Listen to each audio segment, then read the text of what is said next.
Welcome to Make the Grade with the Success Doctor, Stephen Greene, where you'll discover actionable strategies to help your student to reach their academic goals, to excel at standardized testing, and to plan for the college admissions process painlessly.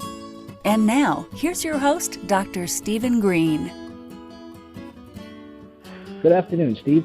Yeah, so Steve, I know you and I have been discussing, in regards to your Maximum Education online course that's coming out, and just wanted to just kind of have a brief conversation on a little bit about who you are and how you got started, and just see what exactly with the audience, other people that may be listening in, how they can feed or benefit from your information, your knowledge, and signing up and taking your course, and just again getting to know you a little personally, professionally. So on that note, my first question to you, Steve, is what motivated you in life to become an educator? Well, growing up, both my parents were teachers. My father was a college professor, and my mother was an elementary school teacher. So pretty much I spent my whole childhood around parents grading papers and making lesson plans, and in some cases kind of testing out ideas, me and my brother and sister, before they would try them in the class. So I always had kind of an inclination towards that. And as it turns out, my sister became a college professor as well. My brother is at least a part-time law professor. So I guess all of us didn't fall too far from the tree as it was. But I think what keeps me there, and I think what anybody who's in teaching will tell you, is the satisfaction working with people and helping them to reach goals and to see them improve and to see them progress over time from point A to point B. So I think what got me into this as a profession and a career and all that isn't necessarily what keeps you there at the same time. Right. But I never looked back. The way I kind of planned it out when I first went to college and majored in teaching is a little bit different than it played out in terms of my career. But the idea was always the same. So that's basically where I started, pretty young that way. And, I'm happy to say I enjoy it. I mean, fortunately, there's a lot of people I know and, kind of miserable in their jobs and in their career. But, yes. Unfortunately, but, that's where it all started. Well, that's pretty awesome. I appreciate elaborating on that. So there was obviously there was an influence in the family, and it's obviously been trickled down and, carrying that mindset in educating. And, you could tell, even from knowing you for the past almost a year now, you're very genuine, and you can tell you're very enthusiastic about, transferring that good energy to the students and really looking out for their best interest and having that caring, mindset and that ability, which goes a long way, because it goes back, like you were saying, like most people that don't love or like what they do, it makes it hard to be compassionate or be understanding and willing to have an open mind towards other people's, problems, what they're going through, and, you being a solution provider in your respect. So, I thank you for answering that question. Well, I will tell you this. Let me add this just kind of briefly, is there's a difference between what goes on in school, where you have a curriculum and a kind of set agenda, versus what goes on when people choose to do education or choose to improve themselves. And when you have education by choice, that's when people are looking for specific solutions, and that's when they can decide what the best fit is for them. You don't always have a choice what you have to take in school, especially in elementary school, middle school, and high school. You don't really get to pick the subjects that you take, and you may not get to pick your instructors or your teachers or the textbooks you get to use. But as you move into opt-in education and courses where you get to select what you do. And obviously you know a lot about this, Joe, but this is where you really have to meet people where they are, Right. So that's something that's very important to me, is trying to really understand what the people I'm working with, what would help them the most, what they're looking for, how to try to get the straightest point from where they are to where they want to be, and work it that way. So that's not really what you asked me about, but it's an important distinction between what goes on in say like classroom education and structured education versus what I like to call opt-in education. So I see. Yeah. So people don't think about it that way, because typically a child comes home from school and they say, I got a bad grade on my math test or whatever, and the parent will say, oh my gosh, we got to get a tutor, or we got to figure out how to fix this, and that's a decision that you can control. Who's the best fit for my child? How are they going to help him? Will they understand his or her learning style or their ability, or how fast they can work, how slowly they need to work? And it's a lot of different dynamics and a lot of different considerations than more of an institutionalized education, where you have a teacher in a classroom with 20 or even 30 or more students, and they're trying to teach them as a group. And obviously, or maybe not obviously, but I'm clearly not trying to criticize teachers at all. It's a difficult job. But that's one of the challenges. There's challenges on both ends. But I think that's something that it's important people understand, and it's something that can also empower them. People don't look at it that way sometimes, but that's how I view it. No, that is important. Yeah, understanding the mindset before actually physically engaging and really going back to knowing your audience, and understanding what exactly it is, identifying the need of the individual and the student. And I know parents play a major role in that and helping that out. And I'm sure that you're going through like an interview process with the parent and understanding the child and the student. So those are all important variables to touch upon. So that was good that you elaborate on that.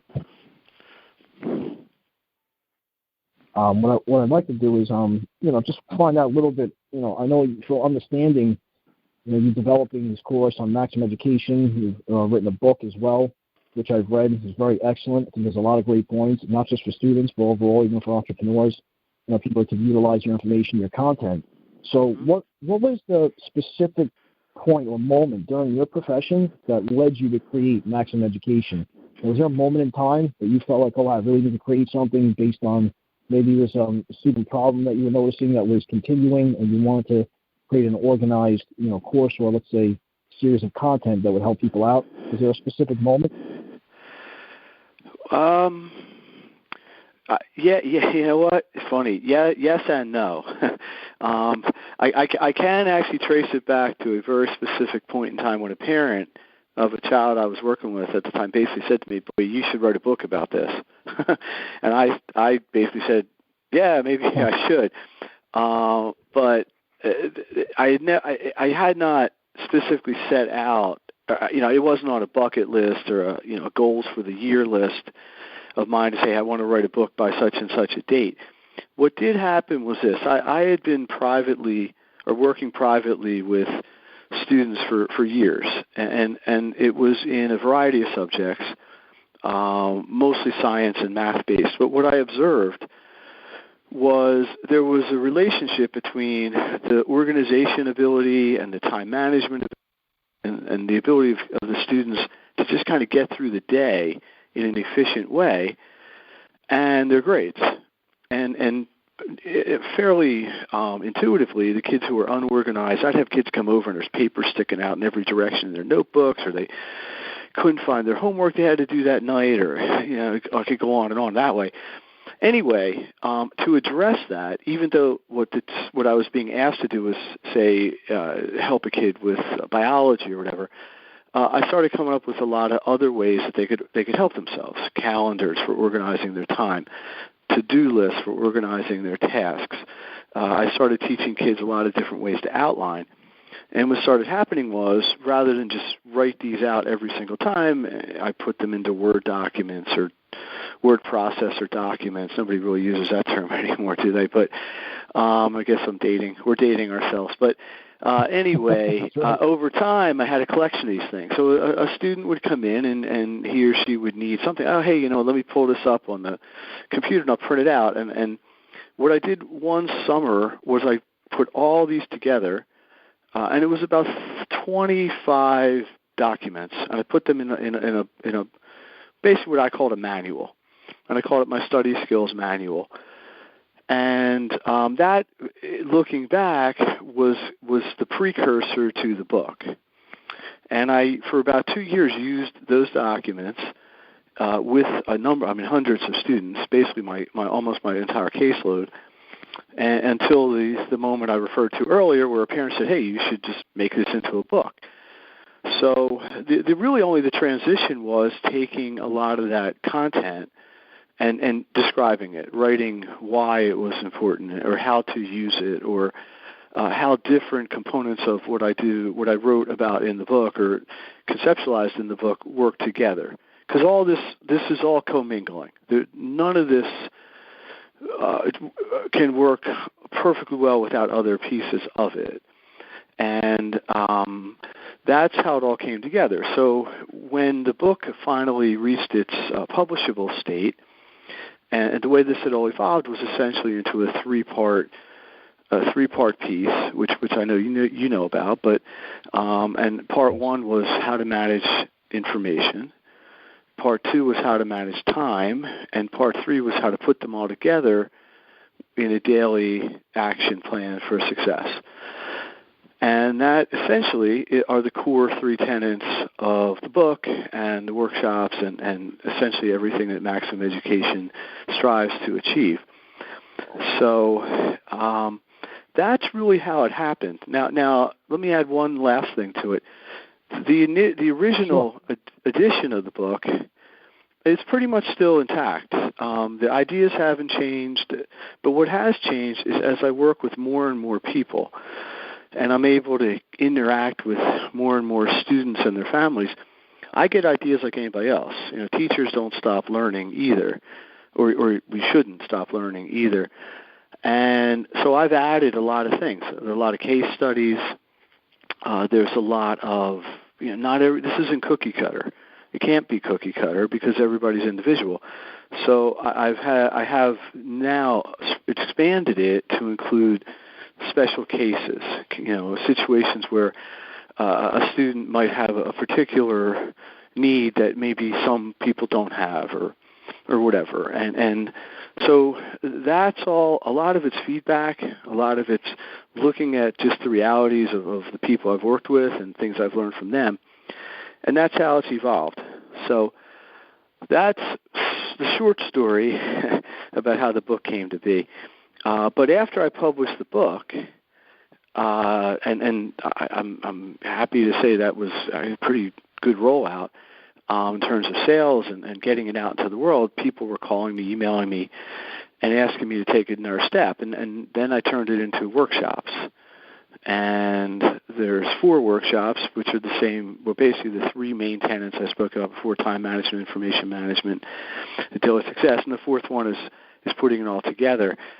Now the movement is to take this into a video-based class or a live class so I can reach as many people as possible and share this information with them. So it's kind of taken on a life of its own in a good way.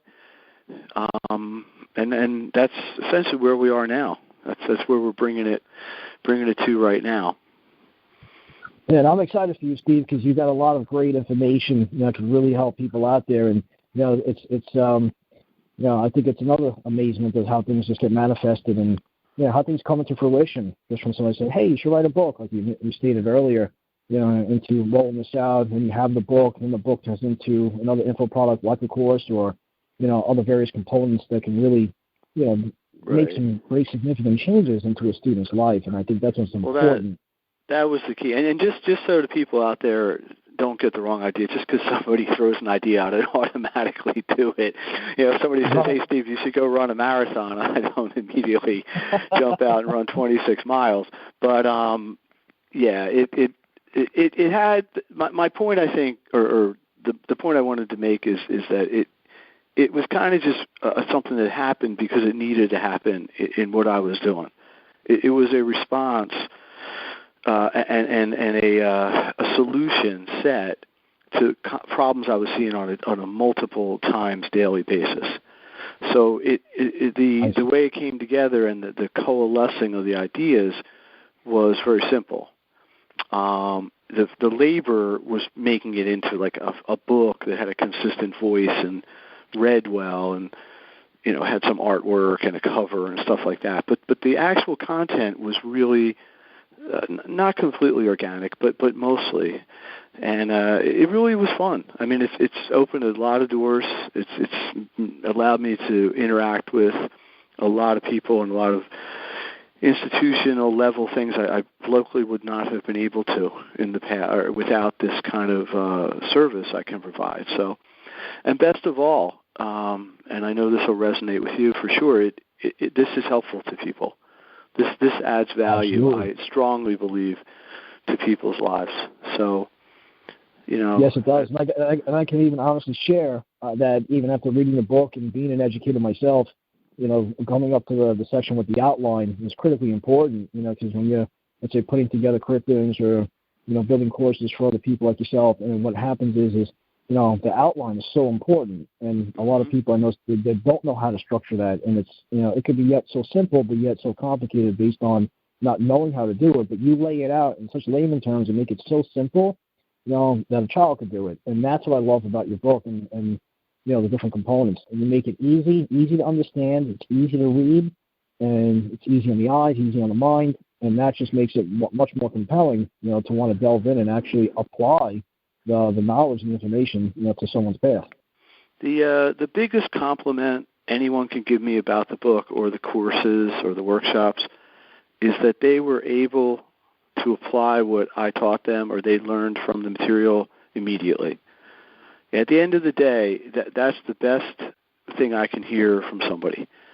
Hey, I read this chapter or I read this part of your book, and that night my kid was able to do this or I was able to do this. That when somebody says that's about as good as it gets in this kind of world for me, because that's the whole point. I want this to be as actionable and as consistently actionable as possible, because listen, anybody can do something for one day, right? Anybody can do it once. Right. What we're trying to do is change habits. We're trying to take C students and make them B or A students, and consistently, and with less effort and less stress and less anxiety and less of that stuff. Because I mean, I've been an educator my whole life, as we already talked about, and I don't think there's anything really more important. This is everybody's privilege and everybody's right. Is to be involved in education, and there's so many things that result from it, employment and whatever. But that's for me really where the rubber hits the road, is when there's actionable stuff that people at their own level can put into place with very, very quickly getting results. And I'm not saying earth-shaking, incredibly changing results immediately. But real results, tangible, measurable things that they feel are valuable. And that's really the beauty of it. And just as an aside, what I found is that all the stuff in the Maximum Education applies way beyond school children or school-age people. I've been approached by businesses. I've been approached by entrepreneurs. I've been approached by attorneys. I've been approached by a lot of people that just handle a lot of information or have very, very challenging scheduling in their lives. So the book is geared towards the student population and their families, but the concepts go far beyond that. So, you and I have spoken about that a little bit, but yes. Just kind of leave it at that for right now. Yeah, no, that's great. That's great information, Steve. And I know, like you said, when people feel that they're applying it to their path, you really truly feel in your heart that you're fulfilling your purpose and, meeting your obligation in that respect. So that's definitely very important and a valuable means of what you deliver as an educator. Now, with that being said, who exactly is your targeted market? Is there specific age groups? Do you work with people up until a certain point? Let's say if they're in high school, like at the college, like how exactly does that play out? And what is your target audience or people that you love to work with? In terms of sales, it's basically a parent of a child from about third or fourth grade or older. So essentially, kind of an older elementary school age child, and schools cut off at different grade levels in different school districts in the country, but through middle school, or in some places junior high school as they call it, into high school and into college. So essentially, a parent who has maybe an 8 or 9-year-old child or older. That said, the practical application of what I'm teaching seems to or tends to be more valuable as kids get a little bit older. So I think kind of the sweet spot is more 7th, 8th, 9th, 10th, 11th grade. And the reason I say that is has nothing to do with really the age of the children, as much as that's when the workload really kicks in. Your typical 3rd or 4th grader, while they may need everything in the maximum education, the workload and the complexity of the work at that grade level isn't that demanding compared to a 7th or 8th grader, and certainly compared to a 10th or 11th grader or college student. So the need gets greater as a child progresses through the educational pathway, because the courses get more difficult, the pacing of the courses gets more quickly, or goes more quickly. But to try to answer your question directly, anyone who's 8-year-olds or older, I believe, can find a lot of value in this in their academic lives. So I'm looking to converse with and meet with and be exposed to, have the course exposed to parents who have children that age, so they can hopefully benefit from this.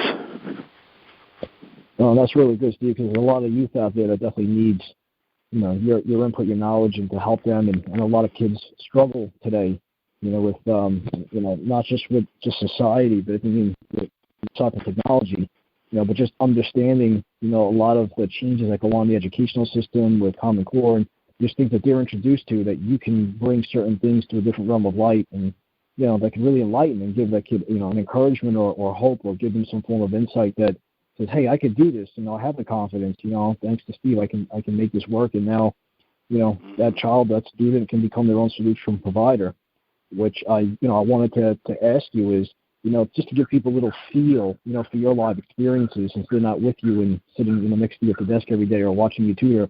Has there been like an experience that you've actually come against where there's, you can identify a problem and how you've derived a solution to resolve that problem with a student? Like, can you give it like kind of like an example, if you don't mind, please?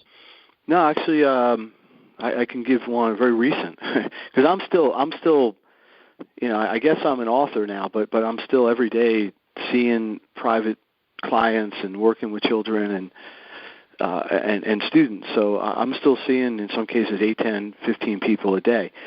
I had a person come over yesterday who has 2 midterms next week, and the first thing I said to him was, how are you feeling about this? Are you feeling ready?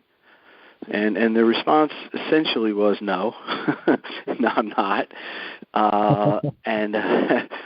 And this is not a student I see regularly. This is not like a person I would see once a week or whatever. This is more of it was a first time into the office here.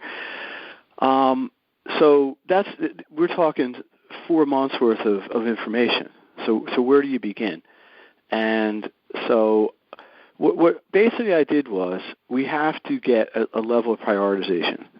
What's the most important thing you need to do right now? What's number one? What's going to get you the most bang for your time, and what's going to cover the most ground? And honestly, the kid looked at me. I don't think anybody ever asked him a question like that in their life. I'm not talking about 15, maybe 16-year-old. I'm not positive about their age. I don't think anybody even remotely asked them something about that to think that way.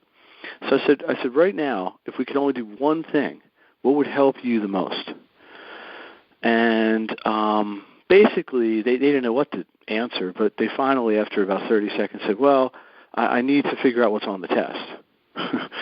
So, but my point is, whenever you're working with somebody, stage one is an assessment. You have to figure out where they are.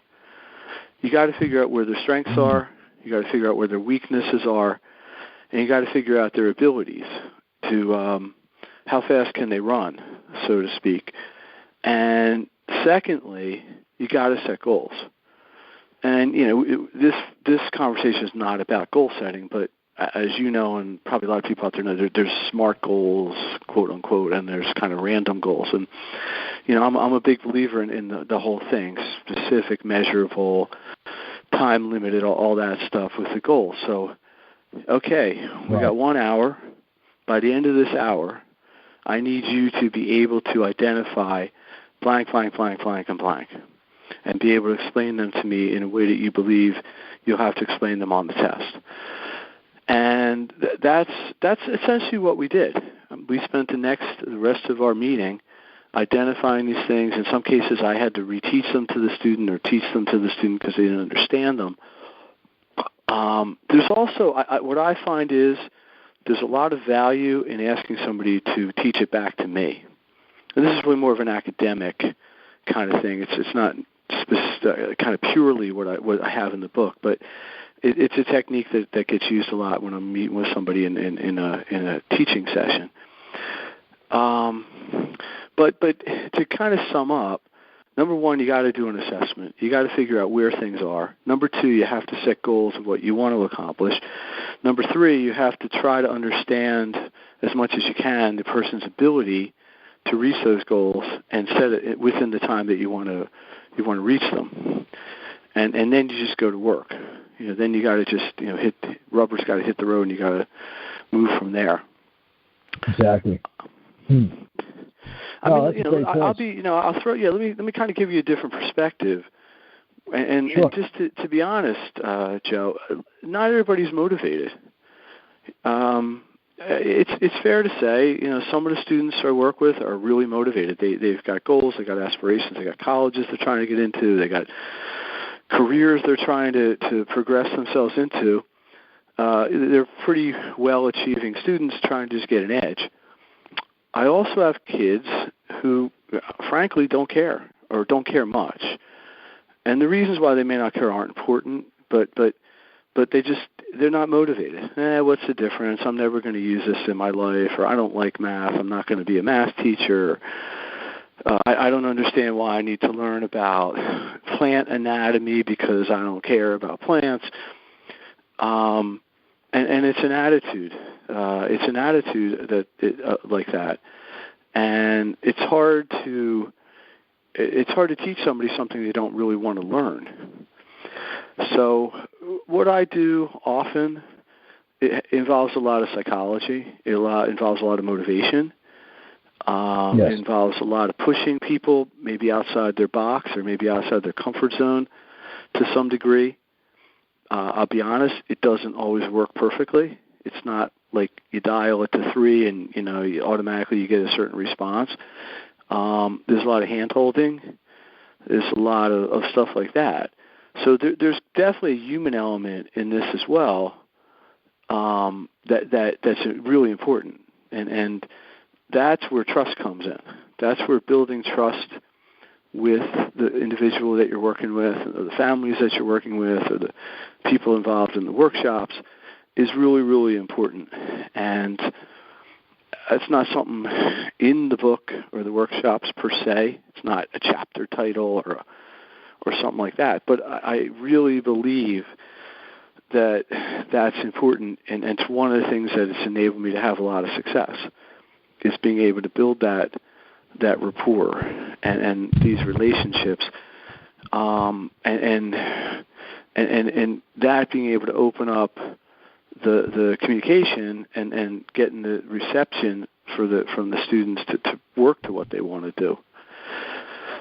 So that's another piece of it you don't really think about all the time. Because, look, yes. you can walk in any bookstore, you can go on the internet in about 2 minutes and find any number of motivational books and diet books and self-improvement books and so on and so on. And I'm sure all of them have great information. But how many of them get bought and never read or halfway read, or people don't follow through, right? Because you have to develop some level of commitment to your process, and you got to get some level of passion about what you're trying to do. So this is something I feel, especially when I'm working with somebody directly, I can add into the equation. So, which is important. And I don't know how you measure it exactly, but it's definitely something that matters. But that was a big thing with this child yesterday. They were just overwhelmed. They didn't know where to start. They certainly didn't know where to finish, and they really didn't know much of what to do in between either. And I look at myself more like kind of opening the door and guiding them than saying, well, you must do this, then you got to do this next. Because I'm not the one going in and taking the test for them. I'm not the one going in and doing the exams. I'm not writing the papers for them. I'm putting them in a position where I believe they can maximize their ability, which is one of the ways the name Maximum Education came from. How can you get the maximum from your education? How do you maximize your education? And you would agree tools and strategies help out immensely with that. Oh, there's no, yeah. I mean, look, you got to have both. But you can't drive a car without gasoline either. At some point you got to put some juice into it. So you need kind of the technology, you need the ideas, but you also got to get something driving it forward. And so it all really has to come together in some way at the same time. But the thing I have found often, maybe not 100% of the time, but most of the time, success breeds success. Even a tiny amount of success breeds more success. And then it spirals in a positive way. Hey, today I got 3 problems right. Well, that's not so great, but if you got 2 yesterday, good for you. Tomorrow, let's go for 4. Hey, the next day you got 4. Awesome. Now let's go for 5 or 6. All of a sudden you got 9. Well, 9 sounds great compared to 3, right? And that's how it works. That's in real life how this stuff works. And that's where we talked a while ago about the gratification and the human element of it, and kind of the stuff you can't put a price tag on. But that's a lot of where it comes from. Is when you see that sort of growth in a student and the result that has in the family environment and things like this. Well, that's super important, and I really appreciate you being insightful on that. And and I just want to make a quick input on the fact that, Steve, one thing I really, really like about you, this is for people listening in, is you're very sequential. You definitely, you mentioned it earlier, holding people by the hand, spoon feeding them, asking them the right pre-qualifying questions to see where they're at, so you can help identify that problem, and doing things in such an order that it allows them to rebuild their self-esteem, their self-confidence, and say that, what, I can do this, and with these tools, strategies, and combining the elements together, that there can be success, so that success can breed itself. So I really like how you touched on those important elements, because, again, these are little things that maybe parents aren't thinking about, or the student's not thinking about, or an entrepreneur is not thinking about, and they need to, understand how vitally important that is. And I feel that goes back to, again, bringing the exponential value, that you deliver to the table when you're, helping students and, and speaking based on the information that you've written about in your book and throughout your courses. So, that's definitely great stuff. And let me just add one thing, because I completely agree with what you just said. Is success is a relative term. What you don't want to do is allow somebody else to define what success is for you. Correct. There are obvious things in society that can define success, money-wise and I guess possessions-wise, and kind of house you live in and such. But when you're talking about something intangible like school and education and self-esteem and things like that, you don't want anybody else defining that for you. That should be something that you set your own goals, and you decide what's important, and you decide when you reach these goals. And then when you reach the goals, guess what you do? I know you know the answer to this. You go and set some more goals, right? So right. That's a really important thing. I mean, my business, my tutoring business is called Make the Grade. And our motto is we help you to reach your goals. I mean, that's when I started the business. That was when I first went to get business cards, the guy said, "Oh, do you have a tagline?" I'm like, "What's a tagline?" Because I was never a business person. It's a quick way you can describe your business. I said, "Well, I help people reach their goals." He goes, "Well, I like that. That's what I do." So that's always been my motto for the business, and it's really the same thing here. So, again, we talked a little bit more about kind of the psychology of this and the motivational piece of this, but again, you can't really separate them completely. But in terms of getting back to the maximum education, it's the nuts and bolts. It's the how-to, it's the when-to, it's in some ways the why-to, and then people can plug that in with the right motivation and the right long-term thinking. That's where the results come from. That's where the success, the long-term, real success comes from. And all that, putting that all together and combined really does help, keep that routine going. So when people like today's students do go on their own later on, or they travel the world, at least they have all these key components, from your level of education and your influence, people can carry that with them, for the rest of their lives, which is a beautiful thing because now they're adding more value and they get that. So, that's good stuff. And that's a good point. It's an excellent point that I didn't mention is once you know this stuff, you know this stuff. It's not like you got to relearn this every morning. Once you learn it, all you have to do is apply it. That's it. That's right. It's all consistency. It's just learn it, get good at it, do it. I mean, how more simple can that be? And that's right. that's it. You don't have to relearn this every morning. So. Yeah, well, once it's in there, it's encoded. It's definitely, it just sticks. And applying it to the daily routine is going to create that continuous result, and which stems into my next question for you. And you can kind of tie these in together. It doesn't have to be individual separate questions. Is really just to help people understand that aren't aware is what makes it so vitally important for time management, information management, and organization, and then tying that all together and like kind of wrapping that up, let's say, into one component, one basket. Why is that important to, let's say, a student or an entrepreneur? Well, the most obvious thing to me is that everybody's very busy. The greatest commodity we have is time. Everybody only has a finite amount of time. Period. How you choose to spend that time is really one of the things you have control over in your life. But as a student, you're getting up early, you're going to school, you're in school till 3 o'clock or so. Maybe you have sports practice or clubs or play practice or something after school. You come home, you've got homework to do, you got other stuff to do, whatever, and then it's 10 o'clock at night.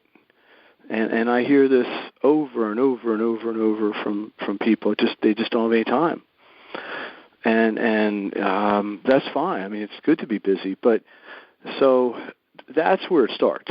Is we got X amount of time to accomplish what we need to do, and when I say we, I mean students. And that's where the time management's important. And time management is multiple layered. You got time management like, okay, I got homework to do tonight. When am I going to get it done? How am I going to get it done? But you've also got quizzes next week, a test in 2 weeks, a paper due in 2 weeks, a midterm coming down the road, a final, an SAT, an essay. So it isn't all just about what's going on between right now and when you wake up tomorrow morning to go back to school.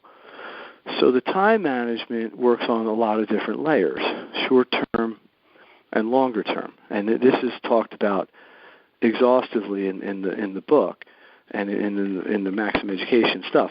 The information management is the idea of managing what you have to learn and what you have to know.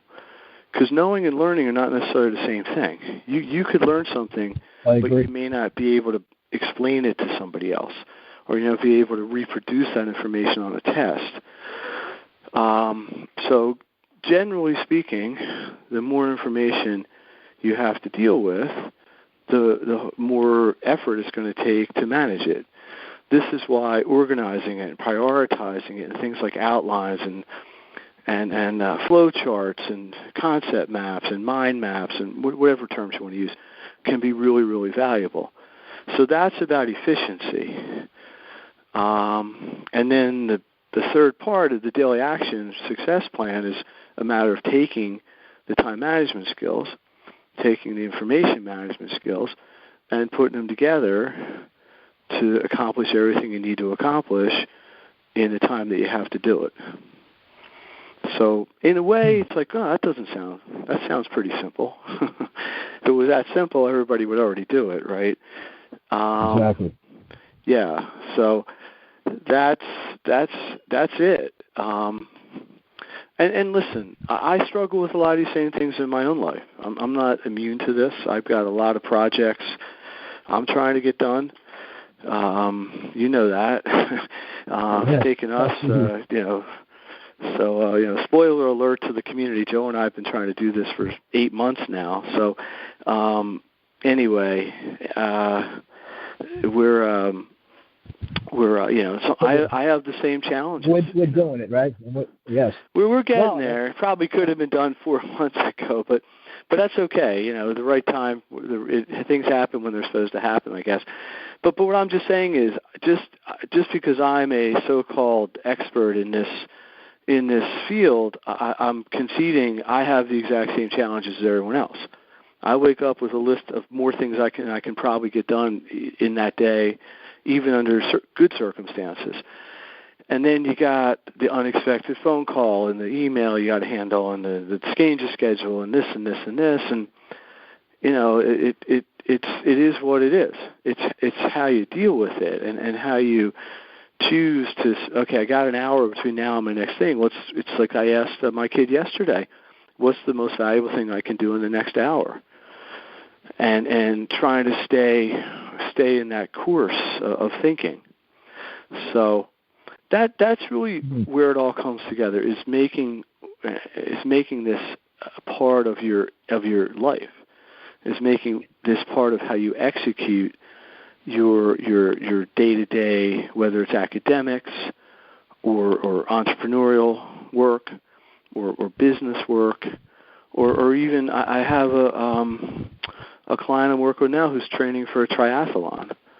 Nothing to do with academics, but what it does have a ton about is self-discipline and planning and executing. And it's been really interesting working with her and learn. I don't know a whole lot about the science of that stuff, but the idea of how you do it is very, very similar. You get to, we're going to do this much running, so you do a certain amount today, tomorrow, you increase it a little bit over time, and you got to combine all that with diet and stretching and resting and stuff most people don't want to hear about. But the tenets of how you accomplish it, managing your time, managing your information, doing it every day, it doesn't change. Same. Right. Yeah. So that's really how it all comes back together. Is that and let me say one last thing: is you do not have to be perfect at this for it to work. You do not. That's a good input. That relieves a lot of pressure off of people feeling that I have to be this perfect person. I have to do it this way, otherwise I'm a failure. Absolutely.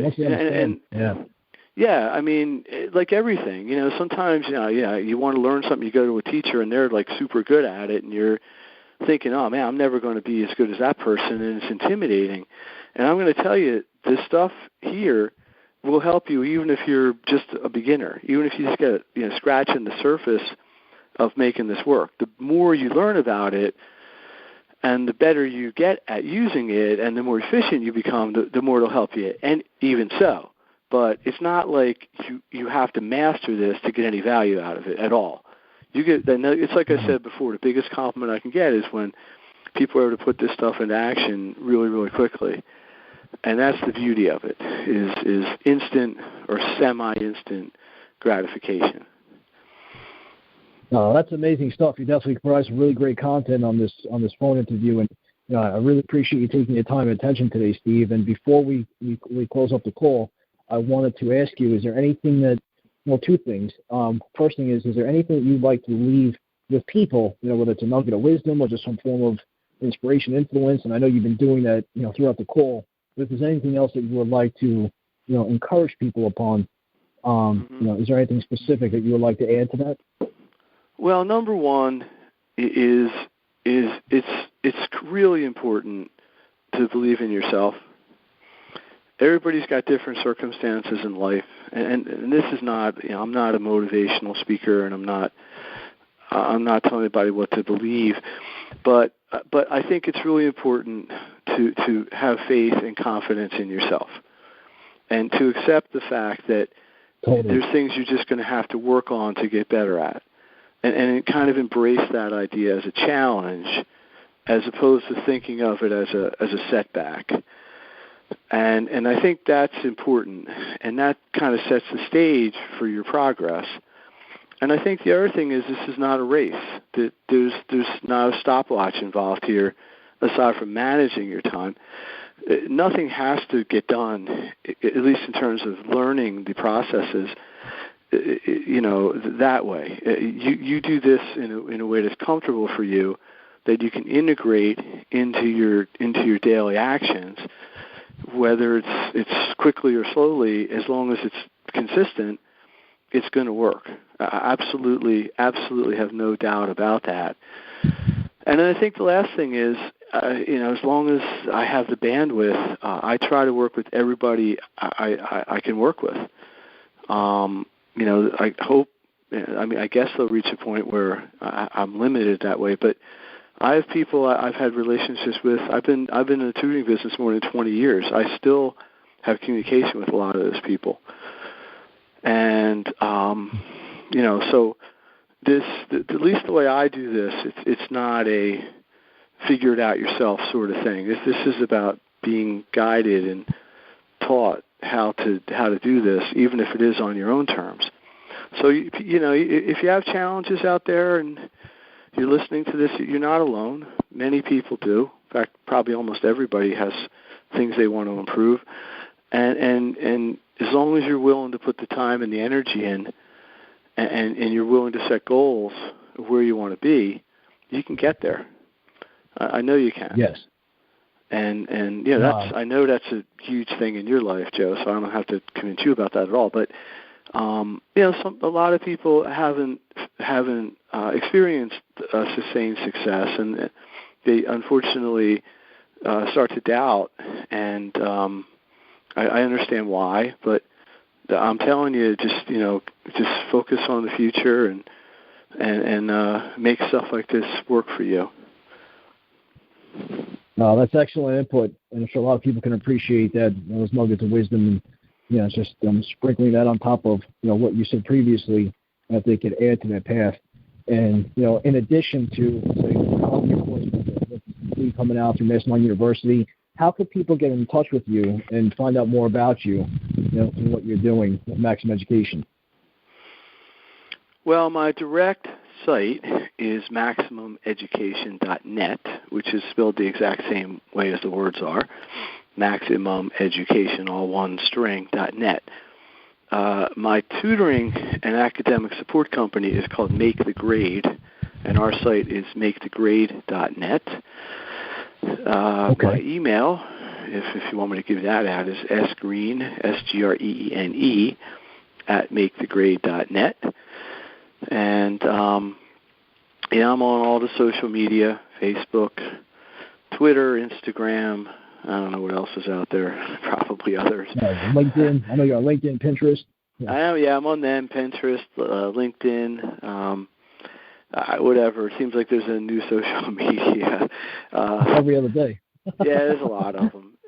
But that's okay. We do have a Facebook community. Well, there's a Facebook community, Make the Grade community, where I encourage, if somebody has a question and you feel secure enough, just post it up there, and I'll address it, and you'll also get other people in the community addressing it. There's a lot of peer-to-peer experience people have, which is neat as well. That's awesome. That's important. Yeah. So that's where it's at. I I'm planning to do more webinars online, and I can advertise them or promote them a number of ways. But typically I was doing on Monday nights. I'll probably get back to that more consistently again. And that's another way people could learn about what's going on here. Yes, absolutely. We'll be able to put some of those webinars and those recordings like this one here on MMU to the directory. People can check you out, learn more about you, and they can funnel through to your website and reach out to you via email and community. So once again, Steve, I just want to say thank you so much for providing your great quality information.